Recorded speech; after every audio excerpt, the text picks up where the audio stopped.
Muito bem, voltamos com mais um bloco aqui do Super Notícias e hoje um bate-papo super especial com a ex-prefeita de Governador Valadares, excelentíssima Elisa Costa, ela que está aqui para poder falar um pouquinho mais sobre os seus mandatos e também a gente conversar sobre política. Lembrando que o convite já foi feito também para o ex-prefeito de Governador Valadares, José Bonifácio Mourão. Portanto, em breve também teremos um bate-papo super especial com uma das grandes lideranças do PSDB aqui de Governador Valadares e também de Minas Gerais, mas hoje o papo é com uma das grandes lideranças do PT aqui de Governador Valadares e região.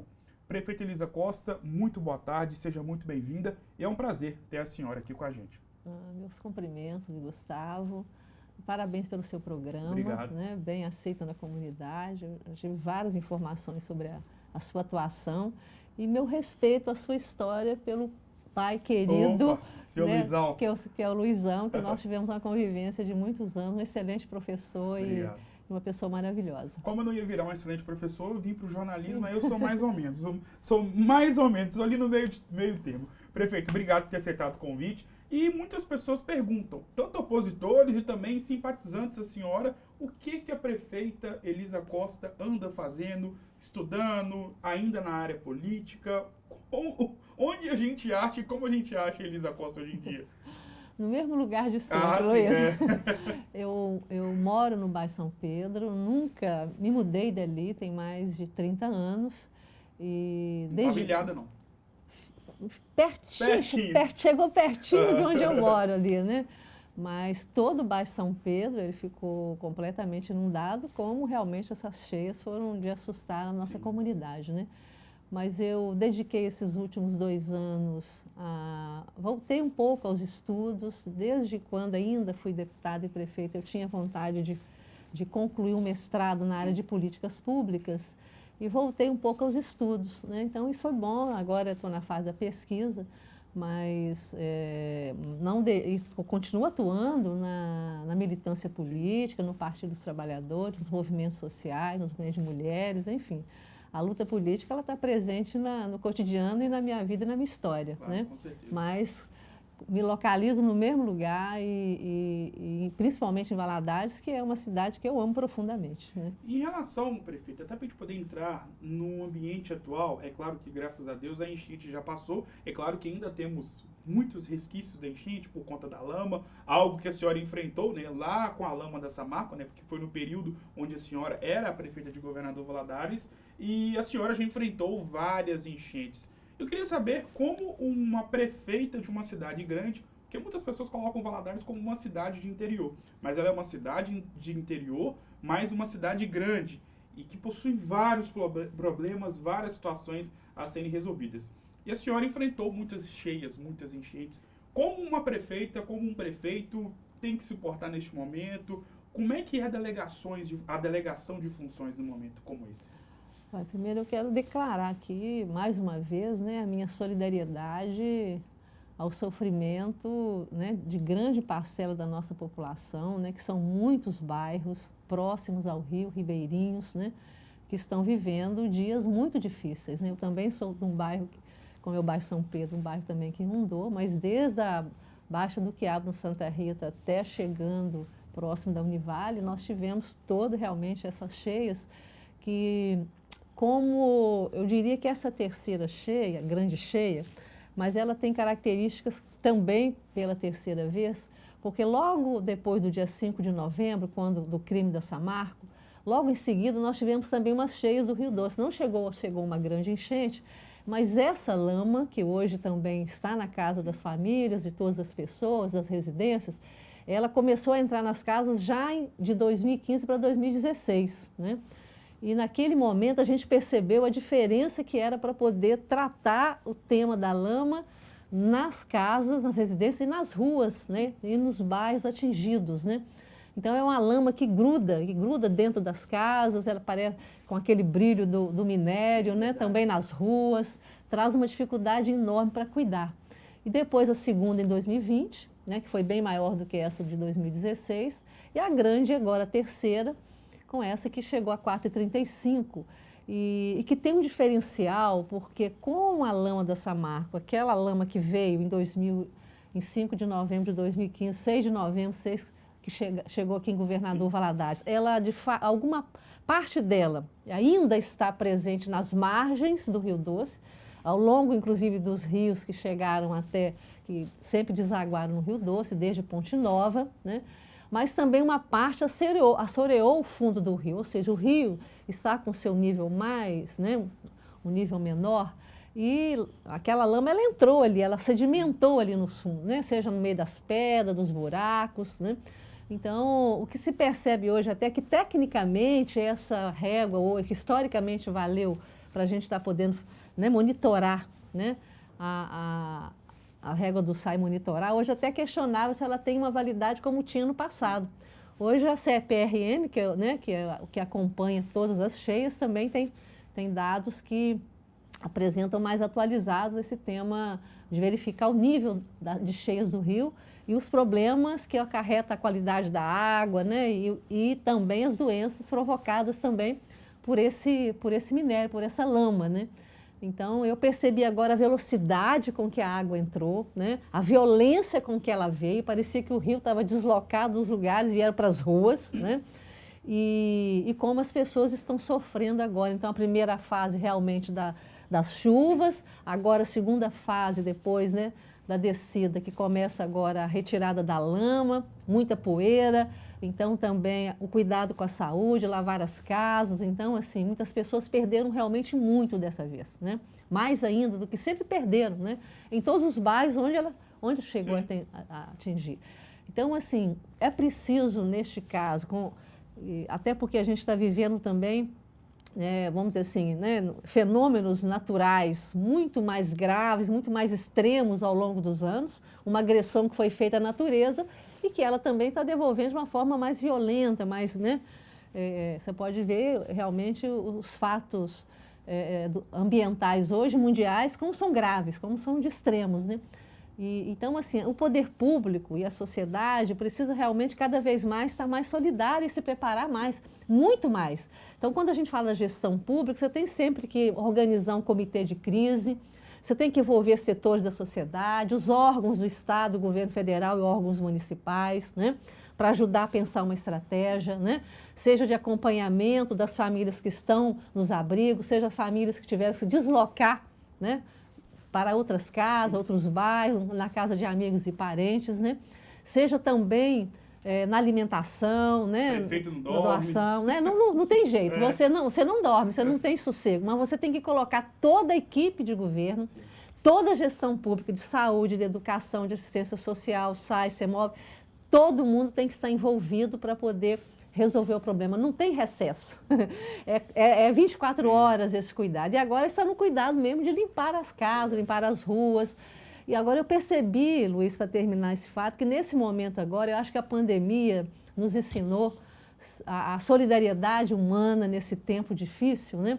E eu percebi que também Valadares sempre foi uma cidade solidária, sempre. Em todos os momentos de dificuldade, nós sempre partilhamos manifestações, ajudas, campanhas, né?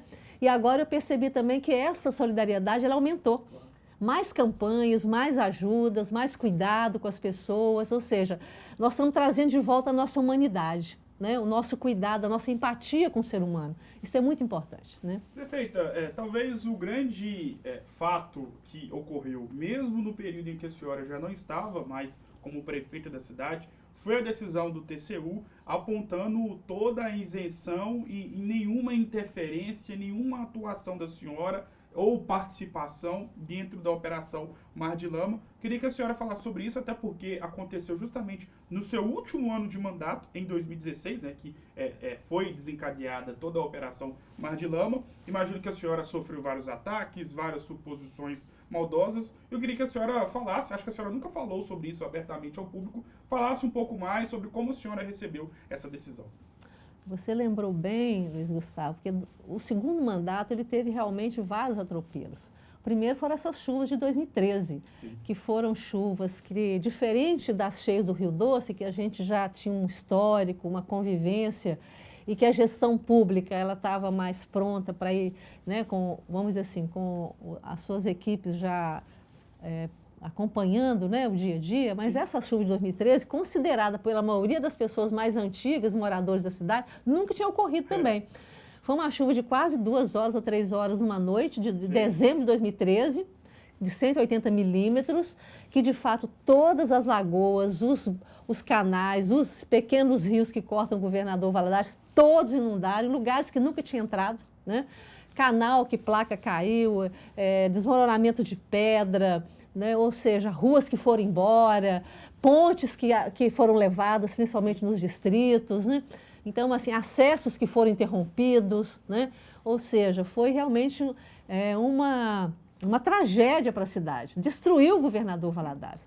E ali a gente foi buscar apoio, porque os nossos recursos, final de ano já todo investimento, orçamento já gasto naquele ano. O ano seguinte só abriria o orçamento em fevereiro de 2014. Tivemos que correr atrás, governo estadual, governo federal, né? Naquele momento era a presidenta Dilma, que era a presidenta, que chegou a sobrevoar. A situação foi tão grave, não somente em Valadares, mas começou no Vale do Aço, passando pelo Vale do Rio Doce, chegando até em Morés. Então, a Valadares foi a mais atingida. Né? Então, assim, as perdas foram muito maiores, perdas, inclusive uma perda humana, uma criança. Então, assim, foi muito doloroso para a cidade conviver com aquele momento e para quem estava na gestão pública também, né? E aí nós corremos atrás, fizemos vários levantamentos, né, de relatórios para apresentar. Várias equipes vieram a Valadares para poder ver a situação, que ajudaram, inclusive, a levantar os prejuízos, né, para apresentar ao governo federal. Junto com a presidenta Dilma veio a Anastasia, que era o governador Anastasia. Os dois se encontraram aqui, viram a gravidade de Valadares, né, e anunciaram um valor que diante de uma perda na época, né, que era quase 30 milhões, emergencial, e que chegava a 80 milhões depois para recuperar, né, que é diferente você tratar o emergencial e depois você recuperar as perdas. Por exemplo, recuperar uma ponte é diferente de você apenas fazer um trajeto ali rapidamente, vamos dizer assim, você dá conta de fazer as pessoas terem um acesso para passar, mas fazer uma ponte é diferente. Então, de 30 milhões, a gente recebeu um cartão de 4 milhões e 700, né? Que demorou a chegar, né? O problema aconteceu em dezembro, recebemos em fevereiro, quando grande parte da situação a gente teve que ir resolvendo. Nós tivemos que tomar atitude, quem está no governo tem que tomar atitude para resolver, né? Colocamos todas as nossas equipes também em andamento, como eu falei, em movimento, né? E à medida que a gente foi fazendo, fomos mudando as metas federais, né? Pedindo outras, porque algumas a gente já tinha feito, né? Então, mas o que ocorreu ali? Ocorreu que parte desse recurso foi para conseguir fazer com que a passagem que ia do Santos Dumont lá para o Centro de Internação São Francisco de Assis, que tinham 120 internos, né? Não tinha jeito de chegar até lá, nós tínhamos que trazer aqueles adolescentes para o colégio estadual, mas eu tinha que fazer, né, fazer aquele trajeto de novo, aquele acesso, então os recursos foram gastos ali. Nos canais que caíram as placas e que a rua veio junto, quase chegando às casas, aqui na Tancredo Neves, no bairro Santa Helena. Uma parte foi utilizada ali na limpeza do canal e depois a limpeza da cidade também, que foi um caos na cidade inteira, né, por onde realmente essas chuvas chegaram de forma muito tão violenta e tão forte, né? Esse recurso nós gastamos de maneira correta no nosso entendimento. Naquele momento, sim. Nosso entendimento era que fizemos o que era preciso fazer e que a comunidade estava necessitando que a gente fizesse, né? Quando chegou em 2015, só trazendo a história, nós recebemos aqui na Prefeitura uma equipe técnica da Controladoria Geral da União, que é um órgão que fiscaliza a aplicação dos recursos públicos também, junto com o Tribunal de Contas da União e outros. Mas esse relatório foi feito, visitou a parte que foi feita, só que em 2015 a cidade já tinha sido limpa, né? As obras já tinham sido executadas, né? Foi feito um relatório que a gente não teve conhecimento dele, né? Esse relatório técnico, ele foi enviado ao Ministério Público, que compreendeu que tinha ali algo que deveria ser fiscalizado ou pelo menos ser investigado, né? Em seguida, a Justiça aceitou investigar, aceitou a denúncia do Ministério Público Federal e o município o governo acabou sendo investigado, sendo grampeado o seu celular, da toda a equipe, né? Bom, isso ocorreu, mas agora, depois, e nesse prazo também, ainda dentro do segundo mandato, depois das chuvas, nós tivemos o quê? O crime da Samarco em novembro de 2015, como falei aqui, e tivemos depois as operações de 2016. Então, de fato, teve um segundo mandato com bastante tumultuado, digamos, né? Que quem está na gestão pública, muita coisa pode acontecer independente da sua vontade, né? Ou é fenômeno da natureza, ou ações do judiciário, enfim, várias situações que podem ocorrer numa própria gestão pública, né?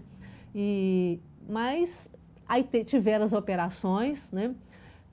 Antes das operações, em 2014, nós tivemos a nível nacional o início das operações Lava Jato, que hoje a gente já percebe, depois de passado anos, que tinha uma intenção clara de criminalizar a política, os políticos e as políticas, criminalizar a esquerda e principalmente o Partido dos Trabalhadores, que até o momento tinha a presidência da República, né?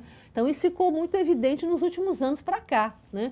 Então esse método, né, de expor as pessoas antes delas serem o processo andar, né, das pessoas serem presas em uma parceria com parte da mídia. As pessoas recebiam na sua casa, vamos dizer assim, né, a Polícia Federal para serem encaminhadas, mas toda a mídia já estava ali, uma parte dela, eu diria, né, já estava ali presente para poder acompanhar. Né? Isso aconteceu, inclusive, nacionalmente, com todos, né? Então, hoje a gente compreende que aquele método, uma parte dele também foi utilizado em Valadares, né? E é claro que nós temos pessoas que ainda estão sofrendo processos, né? Muitas também já foram inocentadas, outros processos estão na segunda instância, né? E esse processo, para finalizar essa parte, né? Nós recebemos agora, em agosto, foi publicado em setembro, eu recebi oficialmente um documento do Tribunal de Contas da União, que todo aquele relatório feito pela CGU, que originou o início da Operação Mar de Lama, né, dando início às operações, ele foi desmontado, né, a partir da nossa defesa pelos ministros do Tribunal de Contas da União. Primeiro, pelo Ministério Público do Tribunal de Contas da União, que não viu ali ilegalidade na utilização do recurso, foram enfáticos em dizer que o recurso tinha sido aplicado corretamente e legalmente, não havia superfaturamento, havia sim, diferente do que o relatório da CGU apontava, que não havia emergência, né, que por isso não podia contratar empresas para poder fazer os serviços emergenciais. Não era verdade, desmontou, porque havia emergência, até porque eu declarei emergência, igual a prefeita fazendo agora por Covid, já fez em outros momentos.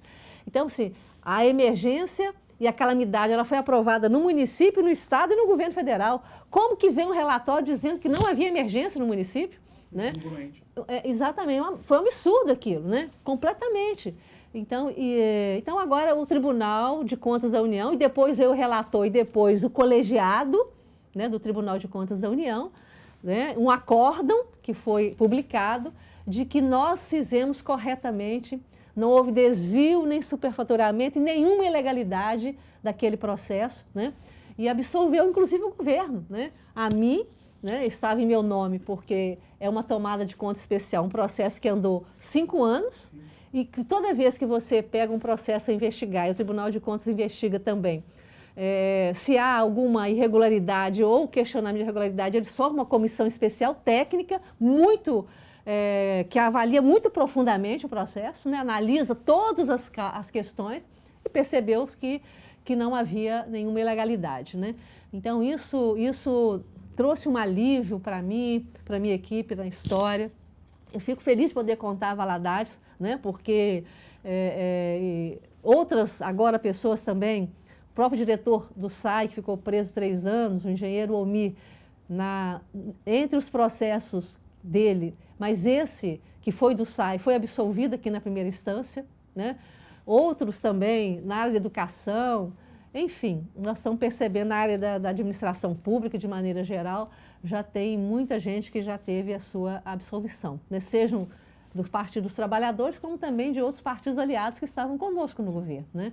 Então, eu acho que é uma reparação a uma injustiça que foi feita a gente, né? A minha pessoa, a muitos de nós, da minha equipe, né? E eu acho que essa reparação, ela veio no momento oportuno, está fazendo justiça, né?